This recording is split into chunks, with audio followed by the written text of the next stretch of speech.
Menina, olha que chiqueza que a gente tá, minha gente. Não, Vê outro só. nível. Ei, a gente só vai gravar agora aqui, viu? A gente só... Ó, pra isso, quem era nós? Delícia, viu? Maravilha. Ó, olha isso. Uau. Tá certo. Obrigada, viu, meu amor? E aí, amiga, gostasse?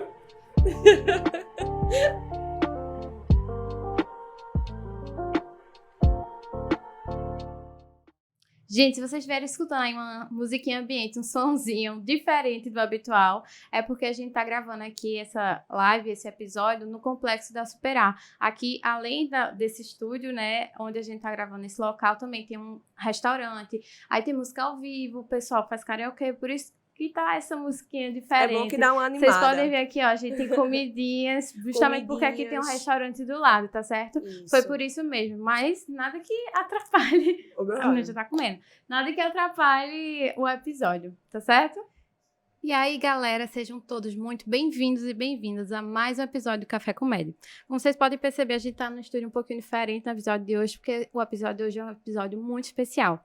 Primeiro porque a gente tá em parceria com o meu médico residente, que a gente já tem essa parceria, mas hoje a gente também tá em parceria com a Superar Formatura, empresa aí que eu e Rai a gente já conhece há bastante tempo, foi nossa empresa de formatura na faculdade, e agora a gente tá fazendo uma parceria aqui com essa live. Essa nossa live e nosso podcast vai ser sobre o Outubro Rosa. E para falar sobre o Outubro Rosa, a gente convidou uma mastologista. O nome dela é doutora Marina Ávila e eu vou falar para vocês um pouquinho sobre o currículo dela, tá? Ela se formou em medicina pela Universidade Federal de Pernambuco, fez a residência médica em ginecologia e obstetrícia pela Unifesp, lá em São Paulo. Ela fez a residência dela em mastologia também lá em São Paulo, no Hospital Pérola Byton. E atua hoje no consultório, na Clínica Cardoso e Ávila e também em Portugal.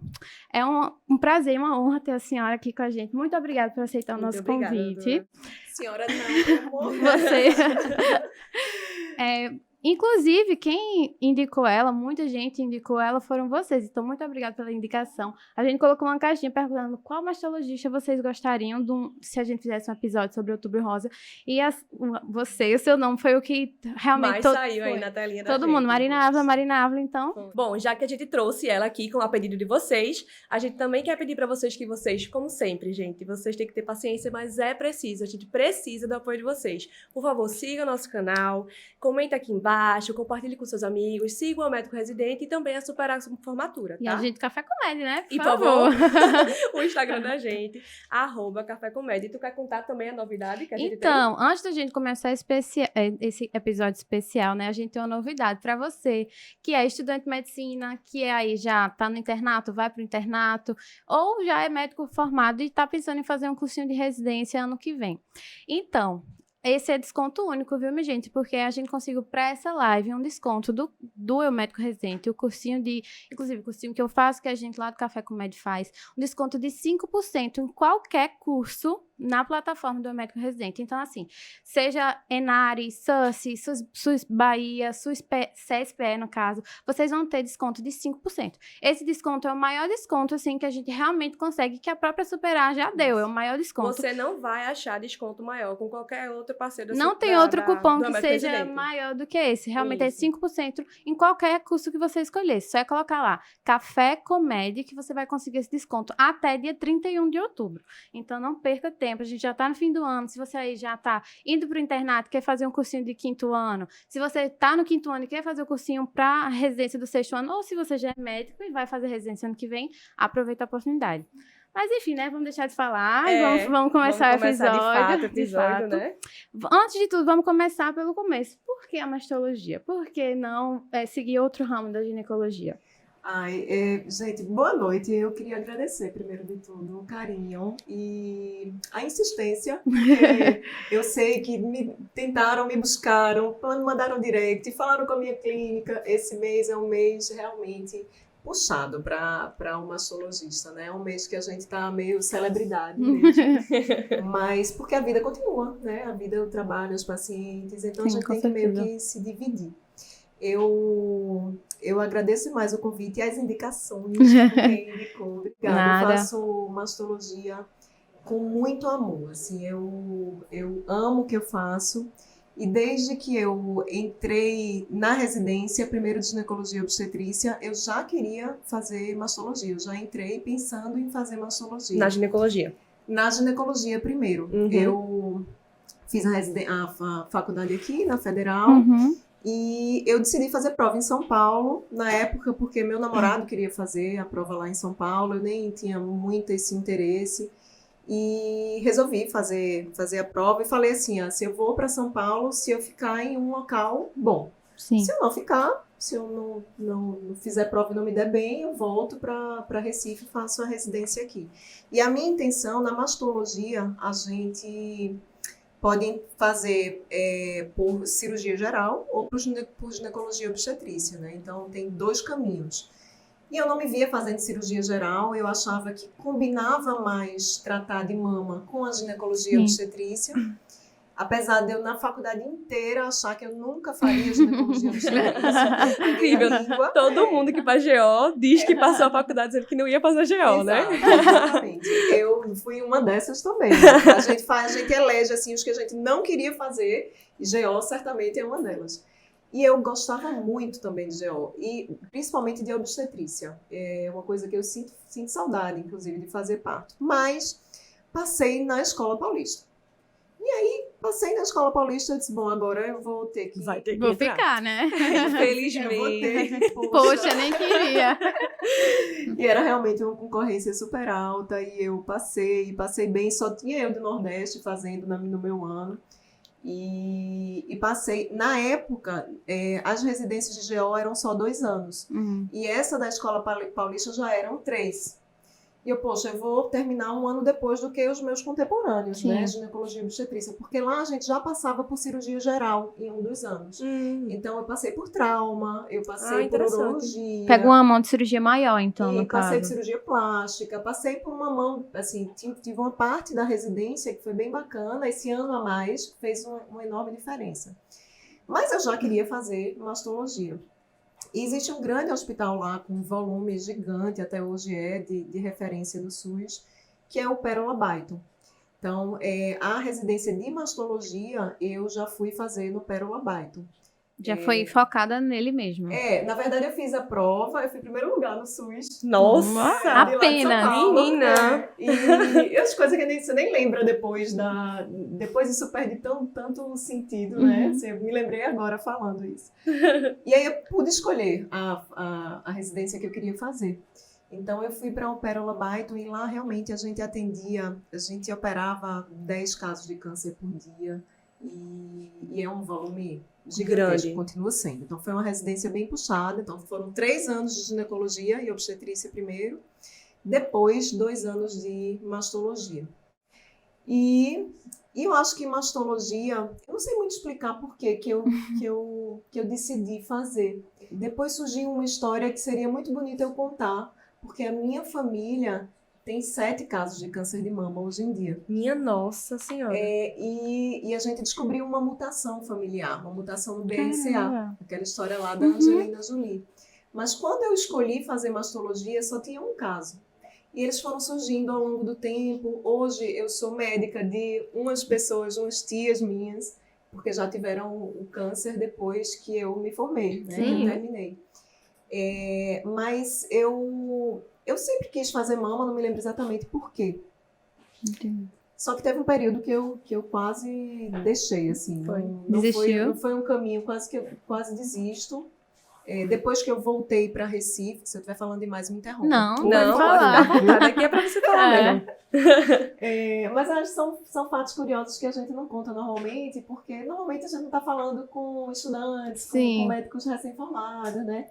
E a gente acha que é tudo um sonho dourado, né? Tudo muito lindo, tudo maravilhoso, né? Não tem nenhum perrengue. Exato, assim, fui para São Paulo, fiz numa residência muito boa e tal. O pessoal só vê as conquistas, né? Ninguém vê a luta. Eu vou voltar e vai ser tudo lindo, e não é bem assim.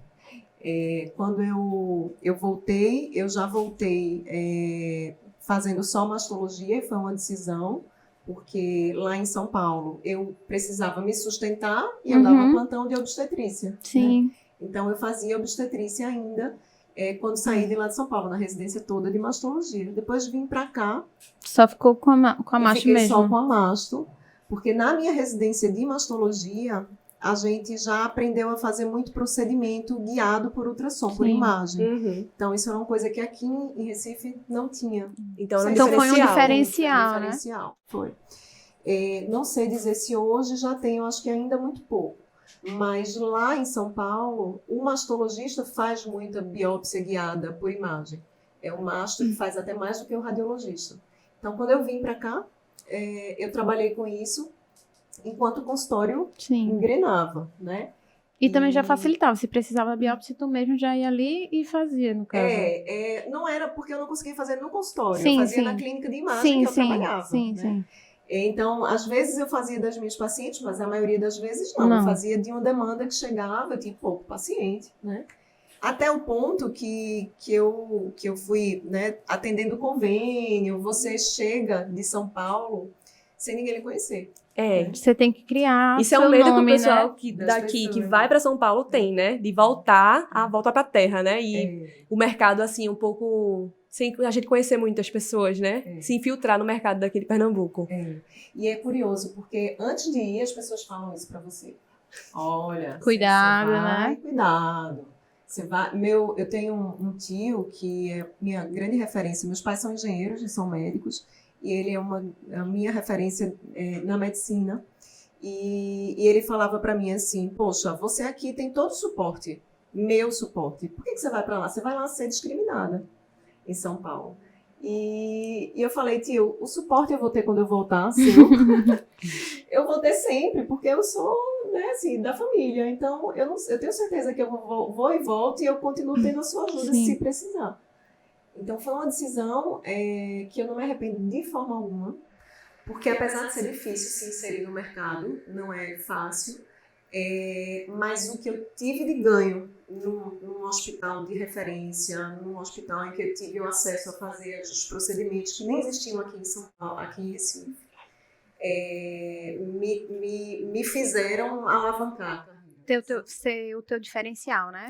Se tornaram diferencial. Fui muito recriminada pelos colegas no início, porque aqui não tinha ninguém que fazia imagem e a biópsia, por exemplo, era só o radiologista, o mastologista não fazia.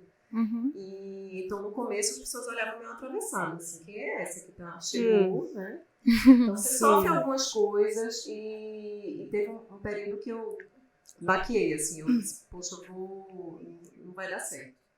Mas passou. Mas olha aí, deu super certo, né? Hoje em dia... Deu dia... super detalhes aqui, com a gente super requisitada. Exatamente. Né? A gente, pra falar contigo, tem que marcar um momento da horário pra gente.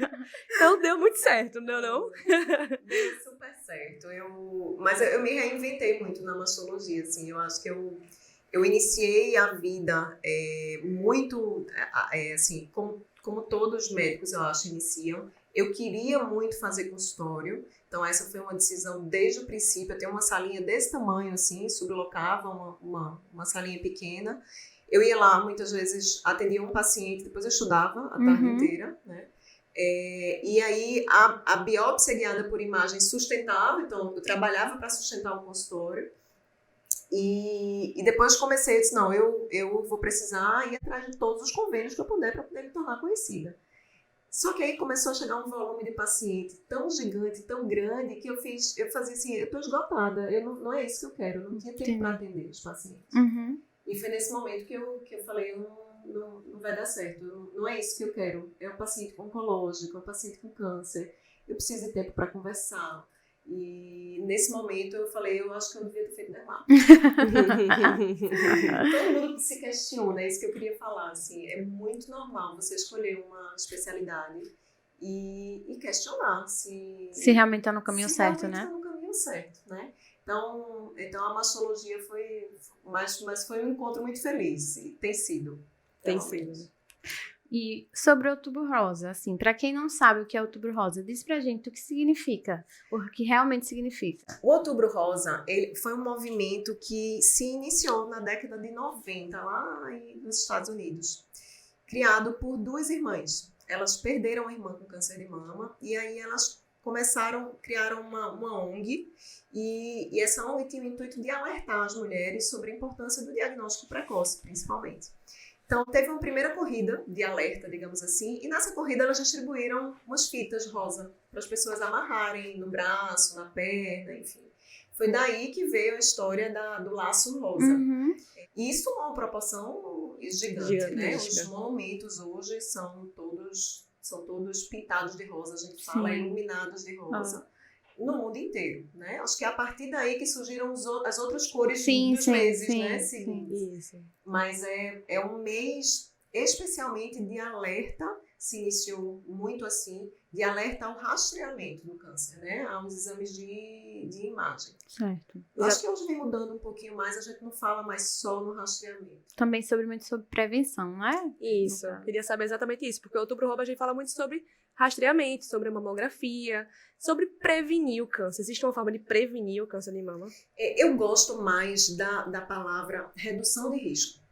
Porque quando a gente fala em prevenção, primeiro que as pessoas usam a palavra prevenção errada, né? Prevenir não é detectar cedo. A gente não previne câncer fazendo mamografia. A gente pode dizer que a gente previne morte, mas não câncer, né? Então, prevenção não é uma palavra que eu gosto. Eu gosto de falar em descobrir cedo para paciente ou reduzir as chances de ter, porque a gente não consegue anular, prevenir por completo, né? Sim. Então, são duas coisas completamente distintas, né? Quando a gente faz os exames de imagem, a mamografia, o ultrassom, a depender da idade, enfim, dos fatores de risco, a gente está encontrando cedo, reduzindo chance de morrer daquilo dali. Reduzindo chance de um tratamento agressivo, né? Um tratamento maior, né? Mas reduzir o risco é basicamente ter um estilo de vida melhor. E eu acho que é isso que a mastologia e a medicina estão atentando muito recentemente, né? Porque, infelizmente... Muito tempo só se fala sobre o exame, né? Exatamente. E só ir atrás do exame é muito enxugar gelo, né? Assim, a quantidade de câncer continua aumentando. Aumentando. E aí, tem alguma coisa que a gente está fazendo errado, né? Então, tem muitos estudos já nesse sentido, e eu acho que esse é meu propósito atual, sabe? Reduzir a incidência de câncer. Esse o meu objetivo. Por isso que eu falo muito isso em rede social, assim, a gente precisa ser ativo nessa redução, modificando o estilo de vida. E médica é complicado, É né? verdade. Médica é difícil de... Uma rotina louca que a gente leva, né? Não. A gente faço o que eu digo, mas não faço o que eu faço, né? A gente é assim. Exatamente. E aí a gente precisa ser exemplo. Verdade. Não tem como não ser. Mas em relação a essas formas de prevenção, assim, uma pessoa jovem, no caso, a gente tem 20 e poucos anos, como a gente já pode prevenir, no caso, um câncer de mama? Realmente o estilo de vida, mas como tu orienta tuas pacientes jovens? Eu adoro receber pacientes jovens. Tu tem paciente jovem? Exatamente por isso. A mastologia sempre foi uma subespecialidade, Sim. né? Então, só se chegava no consultório do mastologista vindo De um gineco. Sim. Hoje eu recebo muita paciente direto.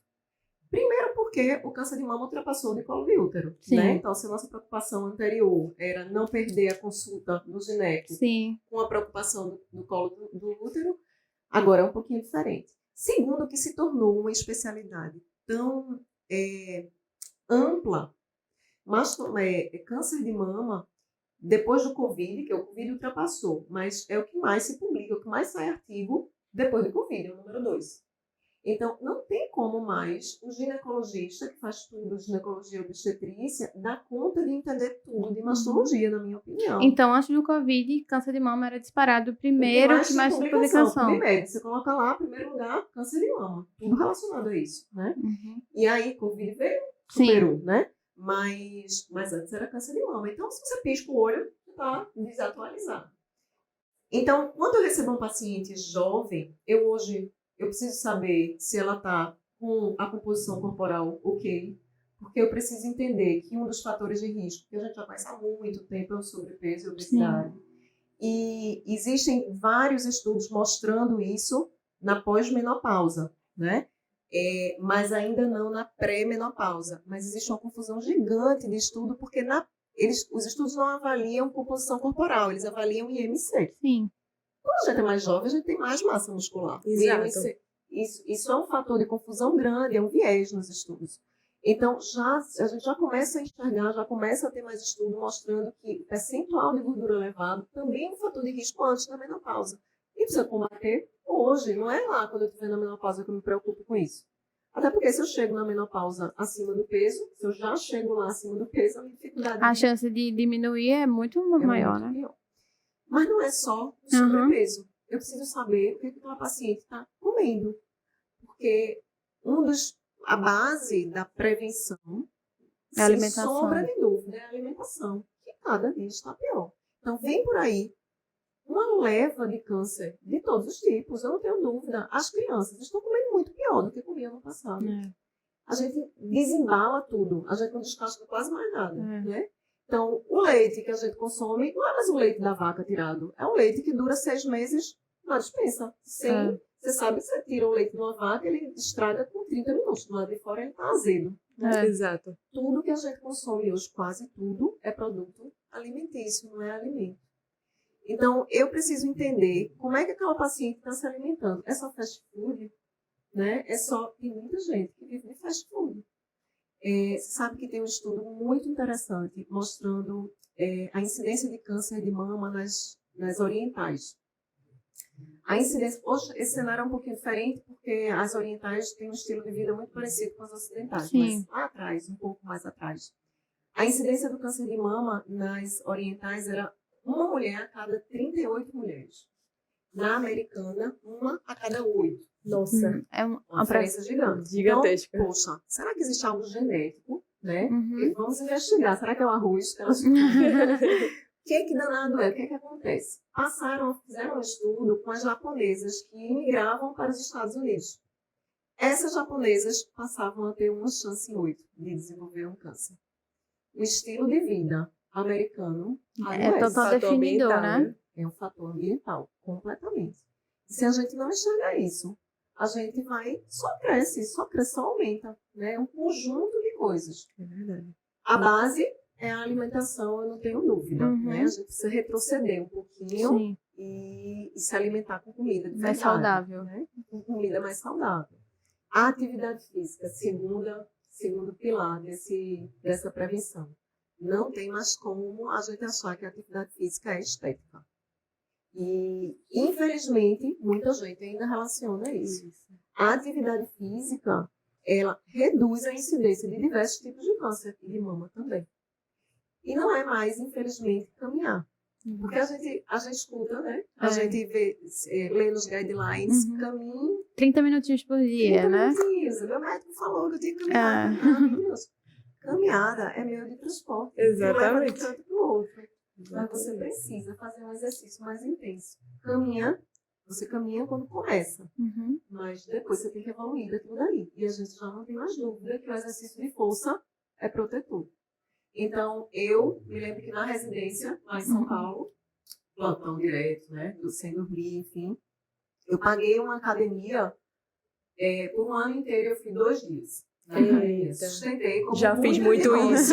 E vocês também, eu tenho certeza que muita gente já fez. Por quê? Eu me matriculava na academia porque eu queria emagrecer, porque eu queria ficar com a perna dura, né? Porque eu queria ficar sem barriga. E bumbum na nuca.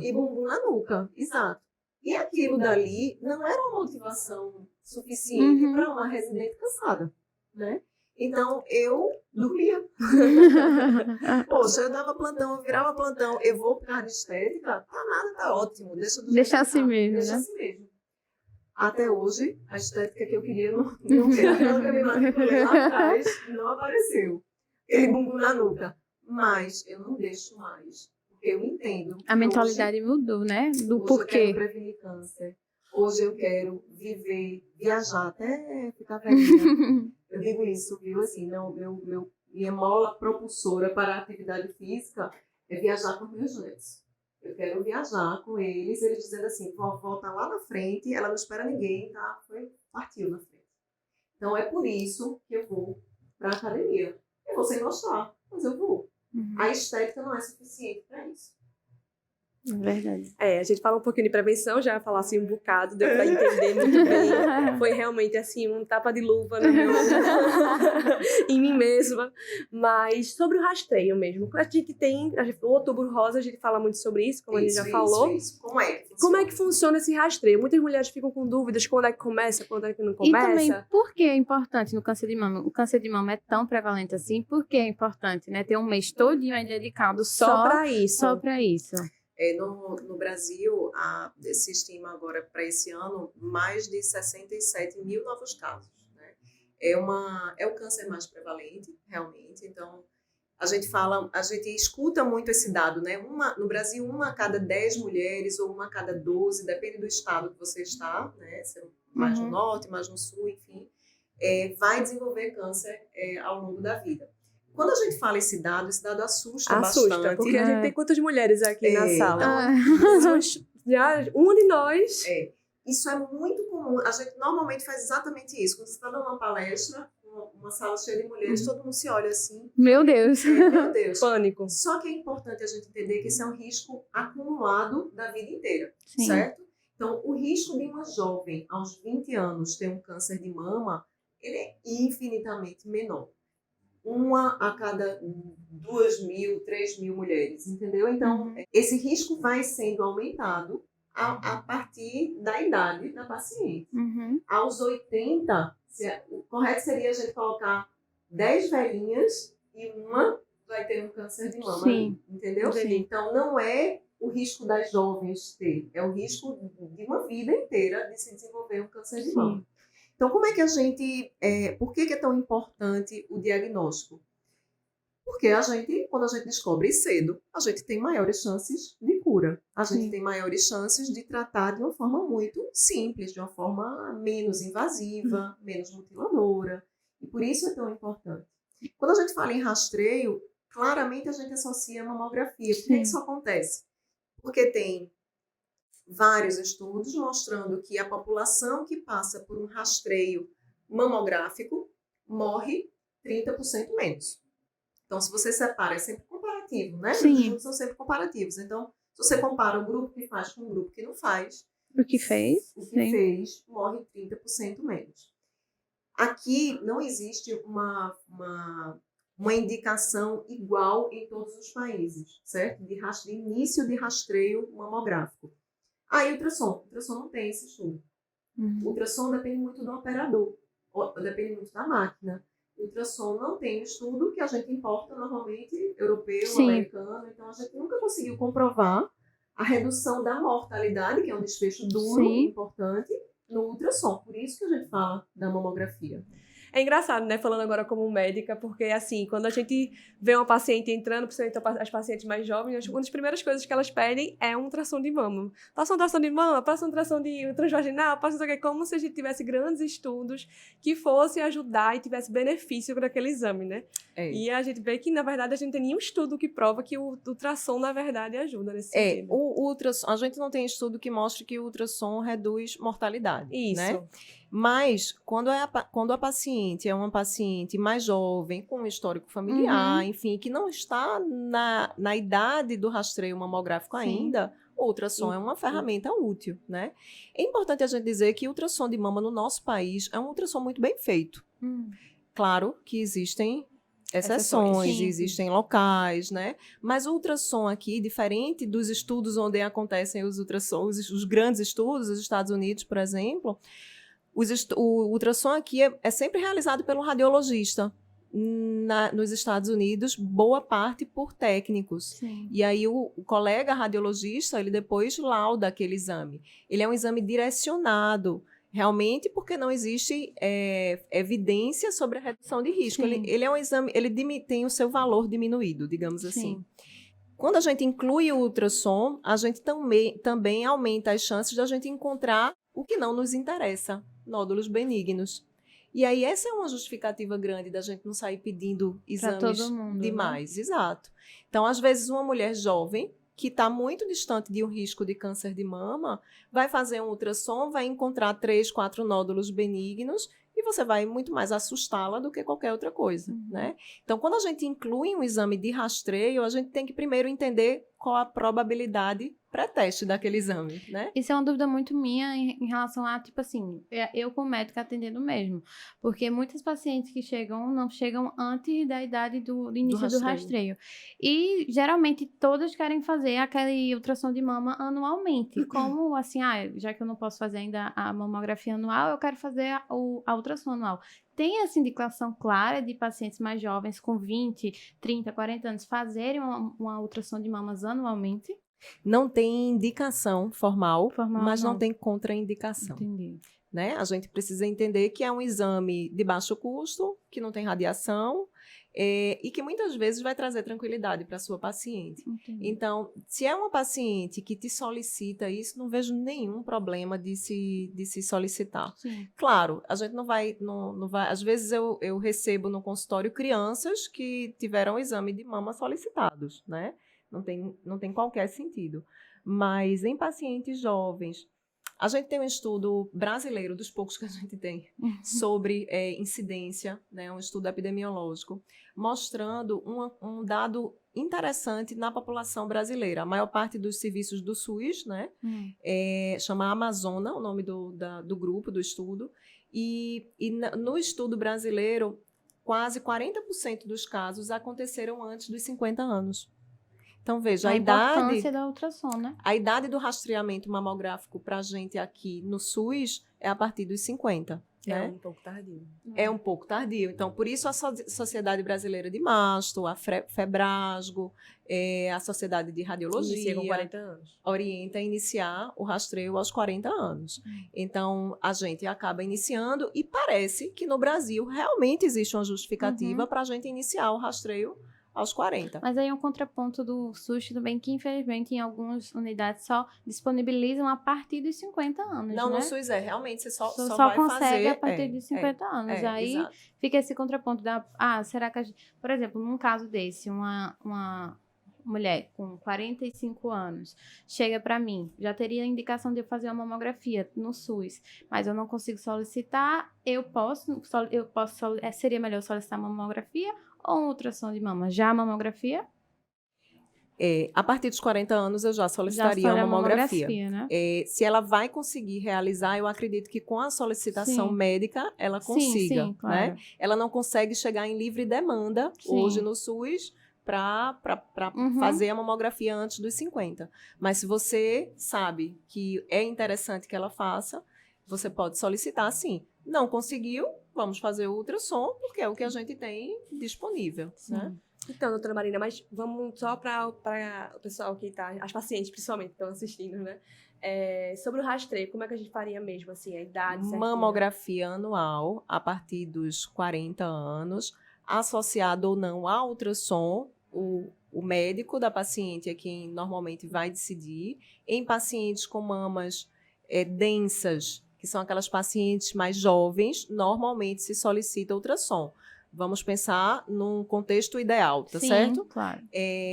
A partir dos 40 anos, anualmente, não existe mais prazo para se parar de fazer mamografia. Aquela faixa de tanto a tanto tempo, né? De tanto a tanto tempo. A recomendação no SUS é um pouquinho diferente, mas não existe mais prazo. Se a paciente tem uma expectativa de vida de mais de 5 anos, a gente continua fazendo mamografia naquela paciente anualmente. Certo. E em relação ao rastreio, quando você tem um histórico familiar positivo, que no caso, para a gente saber também qual seria esse histórico familiar positivo, ok? Mãe, avó, tia, como é que a gente procederia em relação ao rastreio?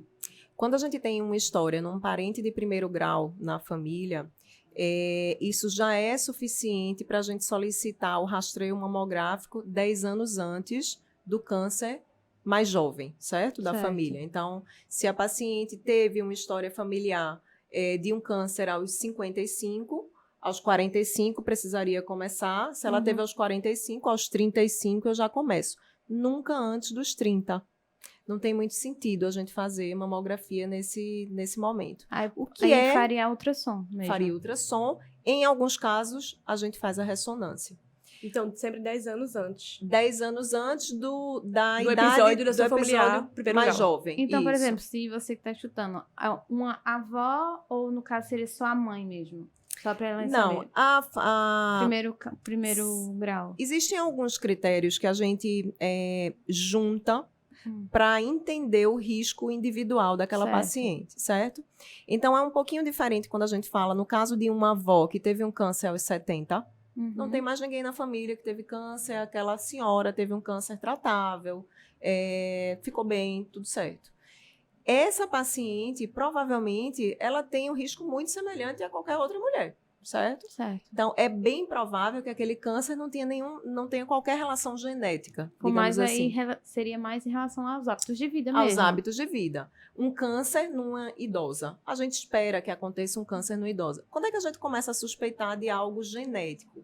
Que precisa que o mastologista acompanhe, que precisa de um rastreio mais de perto. Isso é uma coisa importante para a gente falar. É muito comum que eu atenda pacientes que têm um histórico familiar importante que não tinham sido referendadas ao mastologista. Assim. A ginecologista ou o clínico continuava acompanhando e mesmo a paciente tendo uma história importante. Então, tem coisas que chamam a atenção. O que é que chama a atenção na história de uma mulher?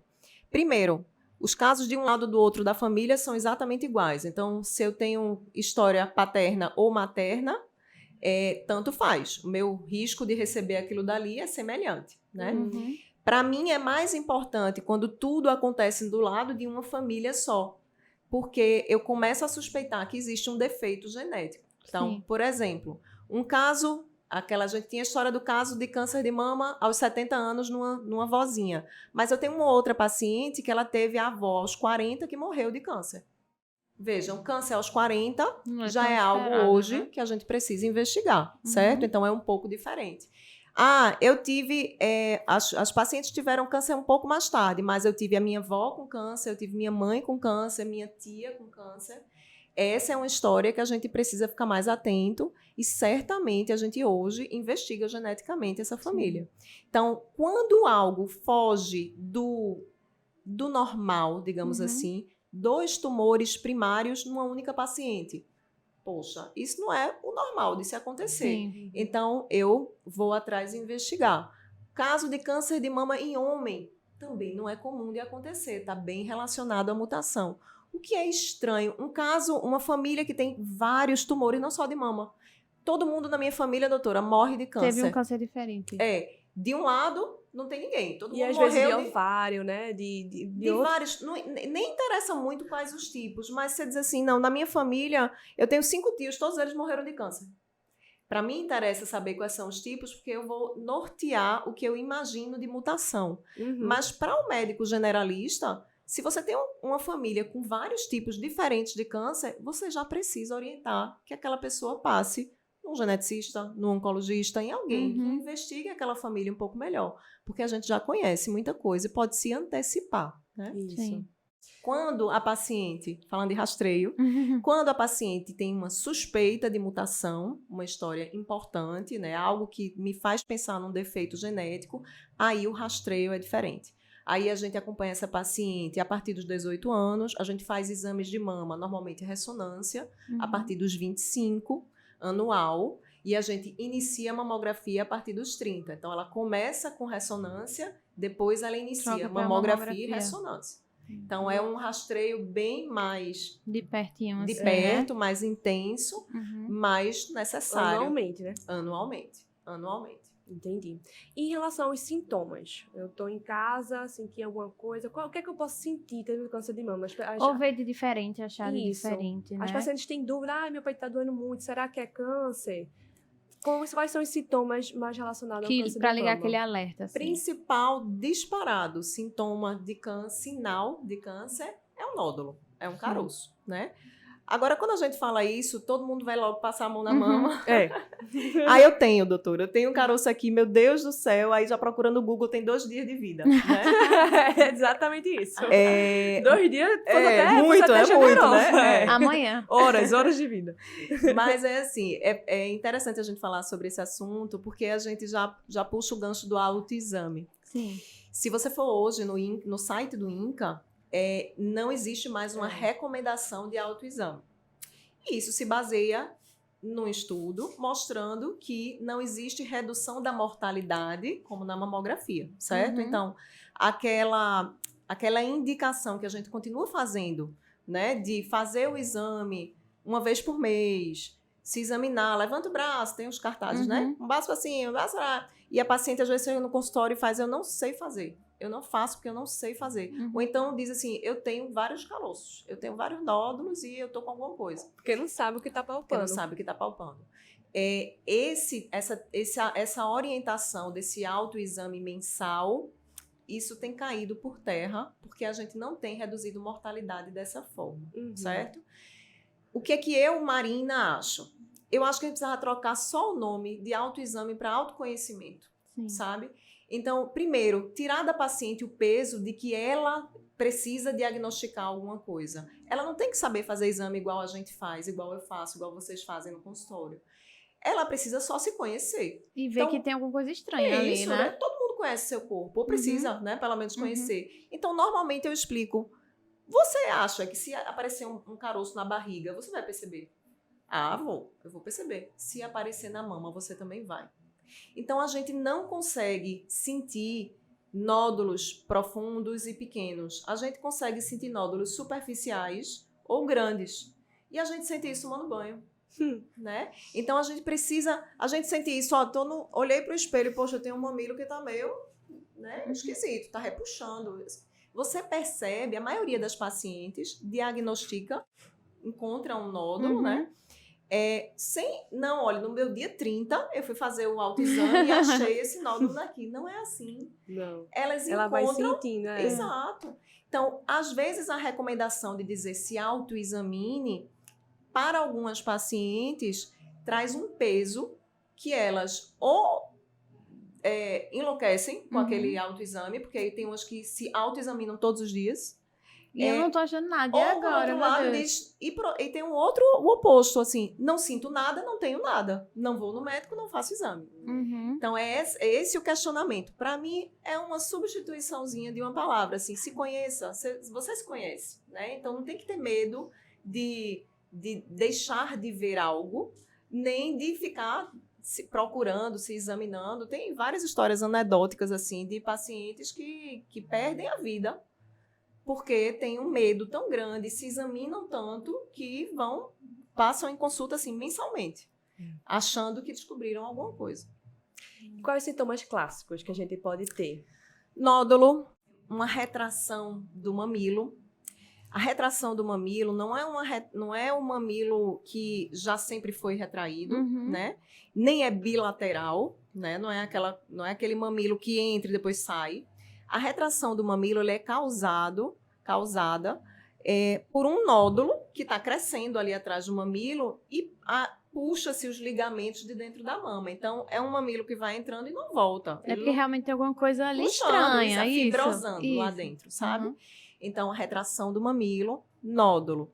Secreção que sai pelo mamilo sem apertar. E essa é uma informação importante para se dar para a paciente, porque todas nós, se a gente souber apertar direito, vai sair alguma coisa. Principalmente se você já amamentou. Então, não é qualquer secreção, é uma secreção que suja o sutiã, é uma secreção que suja a camisola, de um lado só. Essa é a secreção que a gente considera suspeita e a gente investiga, apesar de mais de 80% ser completamente benigno, mesmo as que são sanguinolentas, certo? Mesmo saindo sangue. Normalmente é causado por um nódulo benigno, chamado papiloma, mas é uma secreção que a gente precisa investigar. Retrações, alterações, a gente percebe isso muitas vezes levantando o braço e vê que o seio está um pouquinho esquisito, né? Meio deformado. Talvez sejam os quatro principais achados. Dor, eu não citei, né? Dor não é um sintoma clássico, digamos assim. Que é uma coisa que assusta, né, de vez em quando. Muito, eu adoro o paciente que sente dor. Porque o paciente vem no médico, sabe? É uma excelente oportunidade de você fazer exame na paciente, de você examinar, de você conversar, de você orientar. Então, eu falo para os pacientes que eu amo quando elas sentem dor na mama, porque elas lembram que a gente existe. É verdade. Mas a dor, 80% das mulheres vai sentir. Então, a dor não é realmente um sintoma preocupante. Normalmente, a dor acontece por uma oscilação hormonal, certo? Então, acontece principalmente na parte superior externa do seio. Ela, em geral, vai embora no período perimenstrual, pós-menstrual. A dor mesmo única, aquela dor que a gente pode apontar com o dedo, essa dor também já foi bem esclarecida, não é sinal de que vai aparecer alguma coisa. Então, dor não é preocupante. Agora, quer dizer que porque dói não tem câncer? Não. Não, né? A gente faz os exames de rotina, não tem nada, entendemos que aquela dor não tem nada a ver com nada suspeito. Eu comparo muito a dor mamária a uma dor de cabeça, certo? A gente sente dor de cabeça quase todos os dias e a gente não investiga dor de cabeça por isso. Exato. Agora, se é uma dor de cabeça constante, mais intensa, que não resolve, que não melhora, a gente precisa investigar. Sim. É mais ou menos por aí em relação à mama.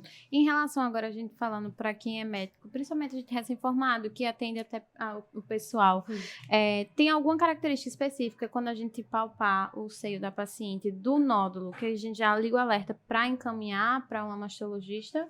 Ou não, qualquer nódulo já a gente pode encaminhar, tipo assim, mais fibroelástico, mais endurecido, móvel, fixo. Veja, eu acho que qualquer nódulo é interessante investigar, a não ser que aquela paciente chegue para você já com um exame de imagem, mostrando que é um cisto, é líquido, certo? Então, aí a chance de malignidade não existe, então não há necessidade desse encaminhamento. Mas uma paciente que você sente o nódulo, mesmo que a sensação seja de um fibroadenoma, de um nódulo benigno, acho hoje prudente encaminhar mesmo assim. Se você conseguir que aquela paciente passe, acho interessante. Como é que a gente percebe isso? Os nódulos benignos são muito parecidos com uma bolinha de gude. Eles são mais móveis, né, na mama. Fibroelástico é uma palavra engraçada, né? Porque eu nunca entendi o que é fibroelástico. Pra mim não tem nada de fibroelástico, é endurecido. É o conceito, né? É uma coisa só ali de livro. Isso aqui é fibroelástico. Isso aqui é que é fibroelástico, tá bom. Né? Assim, o nódulo suspeito, ele é um nódulo mais aderido, né, mais endurecido. Mas não é tão fácil assim da gente saber o que é suspeito e o que não é. Um outro detalhe, especialmente para os colegas. Às vezes a gente acha que é um nódulo benigno e não é. Às vezes a imagem parece de um nódulo benigno e não é. Então é um conjunto de coisas. Não é só o exame clínico, nem é só a imagem. É a história familiar, né? Assim, então a decisão de biopsiar ou não biopsiar parece que é muito simples, mas nem sempre vai ser. Claro, a maioria das vezes a gente está diante de uma paciente jovem com um nódulo de característica benigna, é bem provável que você não precisa fazer nada, né? Exato. Mas eu acho que é essa decisão de não vamos encaminhar, vamos só acompanhar, é difícil de um médico generalista tomar sozinho hoje em dia, pela prevalência aumentada, entende? Isso. Agora vamos lá, a gente está rastreando tudo, mamografia a cada 2 anos de acordo com o Ministério da Saúde e tudo mais. E aí encontrei uma coisa na minha mamografia da minha paciente. Como é que a gente faz esse diagnóstico? Como é feito o diagnóstico? Se é só da mamografia eu já consigo ver que é câncer? E quando tem, qual que eu já diria? Realmente isso é câncer, sabe? A gente não consegue dizer realmente isso é câncer, né? A gente consegue dizer que tem uma chance muito alta de ser. Quando eu falo para paciente sobre biópsia, principalmente quando é algo que eu não estou suspeitando, eu falo assim, tem biópsia que a gente faz para confirmar a malignidade. Tem biópsia que a gente faz para confirmar a benignidade. E quem define isso é a característica da lesão. Então, se eu vejo um nódulo especulado, calcificações que são BIRAD 5, né, com uma chance de 95% de ser câncer, eu já deixo o gato em cima do telhado e eu explico para a paciente que ela vai biopsiar, mas que a gente deve precisar operar, né? Eu preparo a paciente de alguma forma para aquele resultado. E aí, normalmente, a gente solicita a biópsia pelo método mais simples. Então, eu não solicito por mamografia, eu solicito por ultrassom sempre que dá. A imagem apareceu na mamografia, eu preciso do ultrassom para saber se ela aparece no ultrassom, porque é pelo ultrassom que a gente, que é o principal método de biópsia. Isso. Se eu não consigo fazer por ultrassom, aí é que eu vou ter que biopsiar por mamografia. Dificilmente a gente encontra essa biópsia por mamografia no SUS, eu acho que aqui em Recife a gente não tem. Então, a gente muitas vezes faz uma biópsia cirúrgica nessa situação. A gente leva a paciente para a sala de cirurgia para tirar algo que não é visto no ultrassom, microcalcificações. Por exemplo, quando a paciente, quando é uma situação de uma paciente de convênio, no serviço privado, a gente tem possibilidade de biopsiar por mamografia, já que eu não vi pelo ultrassom. Terceiro exame, ressonância. Às vezes, muito raramente, eu vejo algo na ressonância que eu não vejo na mamografia nem no ultrassom. E eu só biopsio por ressonância também se eu não vi pelo ultrassom. Sim. Aí eu volto para fazer a biópsia pela ressonância. Então, geralmente, a escalinha que a gente segue é mamografia, né? Estou rastreando. Achei uma coisa meio sugestiva. Suspeita. A gente pode dizer com certeza, né? Isso a gente vai para biópsia. Biópsia a gente faz com ultrassom, joga logo, lança logo Idealmente, mão, né? de Ultrassom, se Não achou no achou. ultrassom, vai para mamografia. Não achou na mamografia, vai para ressonância, não é isso? Não, a gente nem... falei da ressonância nos casos em que a gente pede a ressonância de rastreio, certo? Entendi. Então, se você viu na mamografia, a imagem já é vista na mamografia. Eu Então, já biopsio faz por pela mamografia. mamografia, Exato. né? Biopsia Não logo precisa ir pra mamografia. esse Sempre outro, pela certo. forma mais simples. É mais simples biopsiar por ultrassom, depois por mamografia, por último ressonância. Hoje só tem um serviço em Recife que faz por ressonância. Não é simples de ser feito. Muitas vezes, quando a lesão só aparece na ressonância, é uma lesão que a gente acompanha, inclusive, não é uma lesão que não é vista nos outros métodos, não tem urgência. Então, normalmente, vocês não vão receber imagens que sejam vistas só na ressonância. O que vocês vão receber viu a imagem na mamografia, solicita o ultrassom. E aí, para a gente entender se vai aparecer para o ultrassom. Um nódulo raramente não vai ser visto pelo ultrassom. Então, você pode solicitar ultrassom com a biópsia, digamos assim. Já pede tudo. Isso. Microcalcificação É mais complicado. é o contrário. Raramente vai ser visto no ultrassom. Vai dar pra Então, a mamografia. gente já entende que, muito provavelmente, a gente vai ter que fazer um procedimento pela mamografia. E o tratamento, doutora? A gente sabe que existe todo um estigma, né, do tratamento do câncer em geral, né? Até porque, realmente, quando é uma coisa mais radical, mexe muito com a autoestima da mulher, né? Então, como é que a gente já pode falar que existem as formas de tratamento? Hoje em dia, tem câncer, tem que tirar mama? Todo mundo fica com esse medo, né? Um pouco desse medo aí. Não. Muito pelo contrário. A gente tem uma alegria enorme em dizer que a imensa maioria das pacientes não precisa tirar o seio, que a imensa maioria das pacientes vai ficar tratada, curada e não vai ter mais nada. As chances de recidiva hoje em dia só caem, só baixam. Eu hoje atendo só no serviço particular, né? Só no meu consultório, então não tenho a estatística do SUS.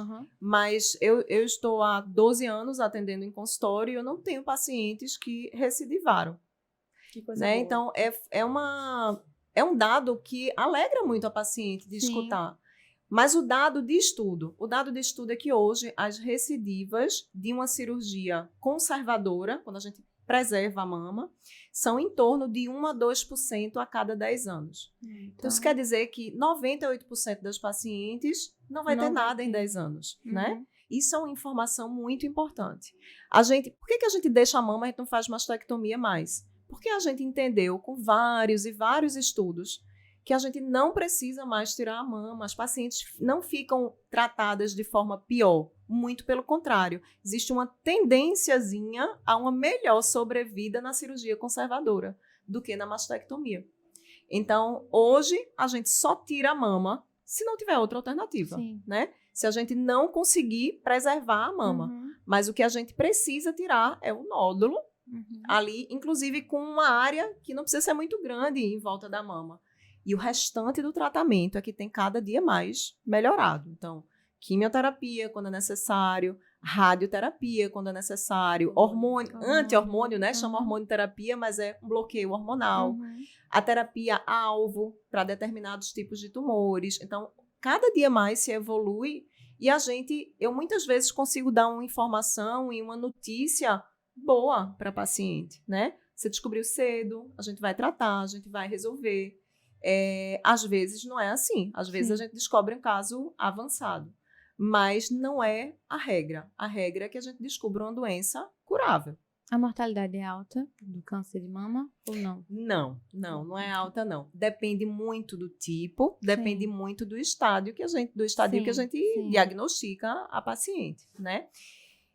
Existe um dado recente de 2022 americano, que é o que a gente importa, né? 6% mais ou menos são diagnosticadas com a doença já disseminada, digamos assim. Os outros 94 não, são doenças localmente avançadas ou iniciais, né? A gente vai classificando isso, quantificando isso, de acordo com o que a gente encontra no tamanho do nódulo, se tem comprometimento da axila, se não tem. A cirurgia de câncer, ela tem reduzido demais o volume. A gente hoje, em congresso de mastologia, se pergunta se um dia a gente vai parar de operar. Deus queira, né? A gente um dia vai. Isso é um ótimo dado, significa que não precisa, né? Significa que a gente está chegando numa medicação, num tratamento em que a gente não vai precisar operar. Não é a nossa realidade atual, não é a realidade para todos os tumores. Tem tumores em que a gente realmente vai sempre continuar retirando, né? Mas alguns tipos especiais a gente provavelmente vai chegar, já tem estudo acontecendo nesse sentido, a fazer o tratamento, ele reduzir, desaparecer, sumir e a gente não precisar ir lá e operar. Ótimo. Interessante. Eu e Duda, a gente já sanou todas as nossas dúvidas, mas nossos seguidores mandaram algumas perguntinhas no nosso Instagram. Vou dar uma olhadinha aqui para ver se a gente consegue mais alguma. O interessante aqui, que eu acho que, até porque muita gente hoje em dia tem prótese, que é, quem tem silicone, muda alguma coisa na prevenção do exame ou no autoexame? Não. Quem tem silicone faz mamografia normal, igual a todo mundo, com um detalhe. Quem tem a prótese, a gente precisa fazer uma manobra adicional, certo? Chamada Eklund. Cai em prova de residência isso. Peraí, uma caneta. Pega uma caneta. Essa manobra é uma manobra para empurrar a prótese um pouquinho e puxar o tecido mamário para que seja visto melhor, certo? Então, na mamografia, a paciente acaba ganhando essas manobras, essas incidências a mais. Mas a gente não se preocupa com a prótese se vai romper, se não vai romper, porque isso não acontece. A gente não indica a obrigatoriedade de colocar atrás do músculo ou na frente do músculo. Essa decisão é uma decisão estética, certo? O que mais? Nem prejudica no exame, tipo, o exame vai ser melhor ou pior? O exame clínico, o exame é melhor. O exame é melhor? Por quê? Normalmente, quem tem prótese tem pouca mama, Sim. né? Quando a gente coloca a prótese, a gente empurra o tecido mamário para mais perto da pele. Então fica mais sensível. Fica mais fácil de sentir. As pacientes que têm prótese, elas sentem nódulos um pouco menores do que as pacientes que não têm. Porque na hora que você coloca e empurra, fica mais tenso, né? Você consegue perceber um exame clínico um pouco melhor. Que é interessante, né? Geralmente a gente acha que o contrário, que vai estar atrapalhando ali, né? Existe um questionamento se existem alguns estudos mostrando que a mamografia pode ser atrapalhada, digamos assim. Mas não é pela ideia de que as pessoas acham que vai aparecer algo atrás da prótese, certo? É que na hora que a gente técnica mesmo. É pela técnica. Na hora que a gente posiciona para fazer a mama, e mais uma vez, a gente importa os estudos americanos, elas só fazem a mamografia, né? Raramente fazem ultrassom junto. E, normalmente, americanos exageram um pouquinho no tamanho da prótese. Então, você fica com uma dificuldade técnica de fazer o exame de mamografia. Então, existe esse detalhe. Próteses volumosas, pacientes que só fazem a mamografia, né, podem ter um prejuízo. Tem um aqui que eu acho que é a dúvida de muitas mulheres. Dói a mamografia? Fazer? Eu não achei, não. Não dói. Não tenho medo de fazer. Olha, eu acho bem pior o preventivo, por exemplo. É verdade. É chato, a gente faz, né? Normalmente não reclama muito. Mas não acho que eu fui... Chega a foi ser tranquilo. doloroso. Não, uma dica, uma sugestão. Vá fora do período perimenstrual, né? De repente. Porque a mama está mais sensível e não interfere no diagnóstico, no resultado lá, mas interfere em você sentir um pouquinho mais dor, né? Doutora, a gente vai terminando, né? Chegando no fim do nosso episódio. A gente sempre, né? O pessoal que já é da casa já sabe como é, pergunta e pede para a senhora falar uma frase, um pensamento, alguma filosofia que a senhora colocaria no outdoor em todas as línguas, em que todo mundo pudesse ler. Uma mensagem final que gostaria de deixar. Eu adoro uma frase que é do Oscar Wilde, que diz assim, viver é a coisa mais rara do mundo. A maioria das pessoas apenas existe. E eu trato de câncer e eu aprendo todos os dias, sabe? Eu acho que uma das coisas que me fazem brilhar os olhos na mastologia é cuidar de mulheres, de outras mulheres, e incentivá-las a ter uma vida melhor. É impressionante o poder transformador de um diagnóstico de câncer na vida de uma mulher. Porque muitas vezes a vida se torna melhor depois do câncer. Porque aquela paciente passa a se olhar com carinho, com atenção, que ela não se olhava antes do diagnóstico. Então, um recado especial para médicas é que a gente precisa se cuidar, sabe? Precisa cuidar da saúde, não é da estética. A gente vai deixando a vida ser atropelada. Claro que a gente passa por momentos que a gente precisa se dedicar mais ao trabalho. Sim. Eu dei muito plantão noturno. Trabalhadoras noturnas têm mais câncer de mama.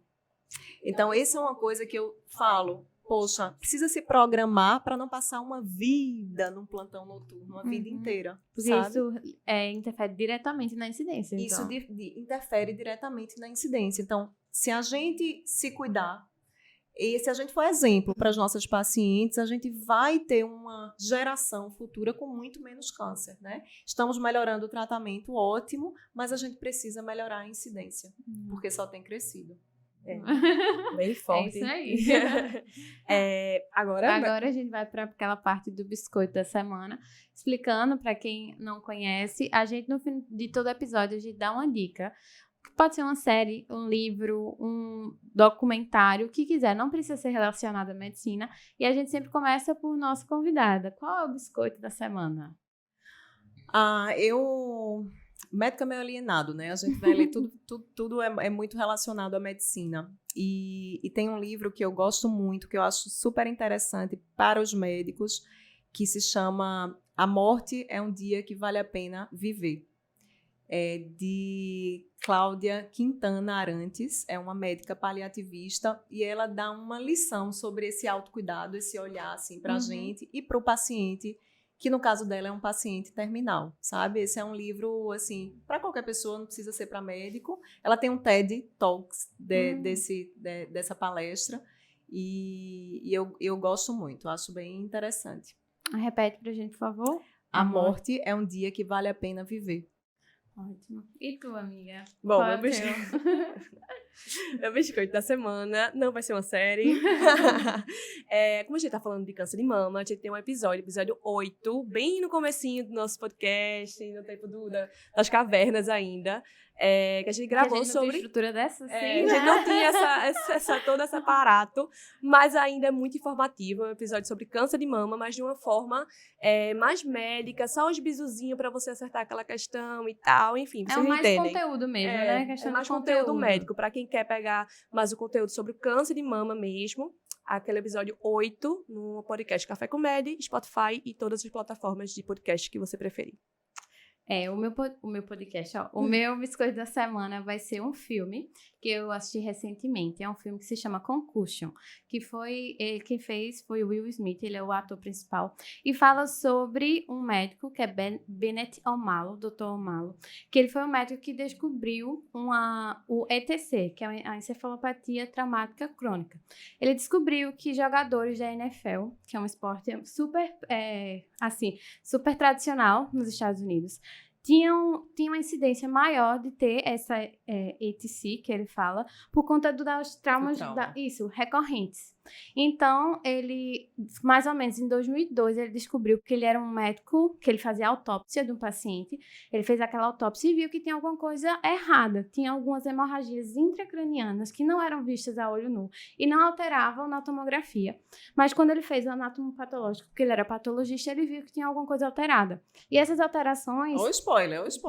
E assim, ela dizendo já. Tudo bem. Prepara a Enfim, pipoca aí. basicamente, ele mudou, hoje em dia, as regras da NFL por conta da descoberta dessa doença. É história real. É história real, é baseado em fatos reais. E hoje em dia eles têm várias regras de tipo, que não podem algumas manobras, não podem alguns choques que eles têm justamente por conta desse ETC, dessa doença que ele descobriu. Então, para quem é médico e para quem não é, também Eu acho é que os muito lutadores de interessante. boxe também têm. Isso. Né? Era uma doença que já era descoberta nos lutadores de boxe. Mas ele, ao fazer uma biópsia uma autópsia de um ex-jogador da NFL, ele viu que também estava ali. E é muito engraçado, porque no filme mostra muito a negação da empresa NFL.